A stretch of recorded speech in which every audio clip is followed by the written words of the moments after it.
Now, the wide centre back is perfect for possession football on Football Manager 2023. I have experimented with this role extensively on Football Manager, playing with Atletico Madrid, and with the back three system, using a wide centre back is actually one of the best ways you can play out from the back very easily and create more chances in Football Manager. So in this video, I'm going to walk you through how the role actually works and all the other instructions, and of course players' duties and how they perform in the game when you're playing a possession-based style of play. We're also going to look at the roles that you compare with the wide centre back, as well as the player attributes that are crucial if you're using a wide centre back in your tactic. Now, I have a back three system here with Atletico Madrid, and my wide centre back is often Ronaldo. That's because I have Thomas Lemar playing as a wing back on support DT. Now, essentially what the wide centre back does is that this guy sort of acts like a fullback in the central defensive midfield position. So essentially he's going to kind of drift into the wide areas here and try to offer some support as a passing option for the goalkeeper, as well as a passing option for the defensive midfielder or anybody that is trying to recycle possession.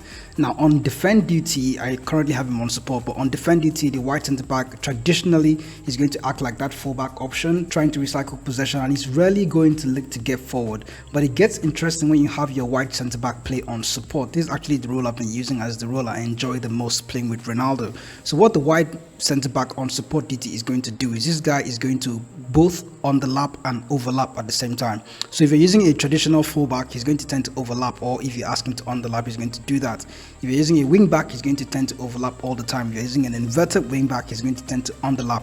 But the wide centre back on support DT has the ability to do both, and I think it's the one role besides the fullback on support that has the ability to play underlap and overlap at the same time. Now, when he's on support DT, he's going to do this often as much as the flow of the game allows him to do that. But when you put the wide centre back on attack duty, he's going to tend to overlap a lot more and underlap a lot more. So you do have to create space for him in midfield to actually overlap and underlap.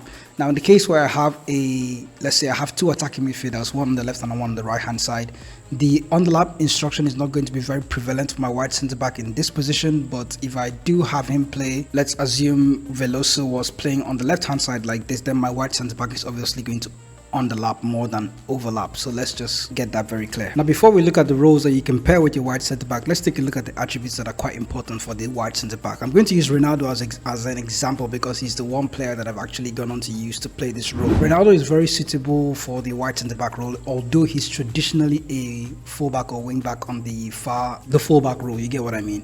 So if you look at his attributes, he does have the acceleration, pace and stamina to actually execute this role. He has work rate and teamwork as well. So you can see that these are quite relevant for wing back role. If you go all the way to the wide centre back instruction, now we do have crossing and dribbling very prevalent if you're using a wide centre back on support. If you have him play on defend DT, he's still going to have to cross the ball, but not as often as he would do if he was on support DT or attack. So if you do have a player that is not very good at crossing, you can still stick him to play as a wide centre back. I've been using Lukeba in that role. Now, if you look at Castello Lukeba, he's not the very best crosser of the ball, but he's very comfortable playing as a wide centre back on defend duty. So it's very useful for recycling possession. He has that good passing, good composure as well. I think that's quite important for a wide centre back, especially if you're playing on defend duty, because he has to be alert, especially when they're trying to recycle possession. You don't want him to look lost when when your team is actually trying to play the ball back. So crossing is important, good composure, concentration as well. Marking, well, just have good marking for a normal defender. I think 13 is good because Ronaldo has been doing so well in this role. Work rate is quite important as well, and like I mentioned, pace and acceleration. Well, to be honest, I don't think pace and acceleration are too vital, because Ronaldo, though he has it, I haven't seen him do badly. So if you have it, it's quite a bonus. But if he doesn't have it, it's quite important that the player is intelligent and can make those off the ball movements, good intelligent run. Those are very helpful if you're playing a wide centre back that doesn't have that much pace. Now, for the roles that you compare with the wide centre back, I've been using complete wing back on support DT more often than I actually tested the wing back. But what I've realized recently is the wing back on support DT is probably a more conservative, more creative, intelligent partner to pair up with the wide centre back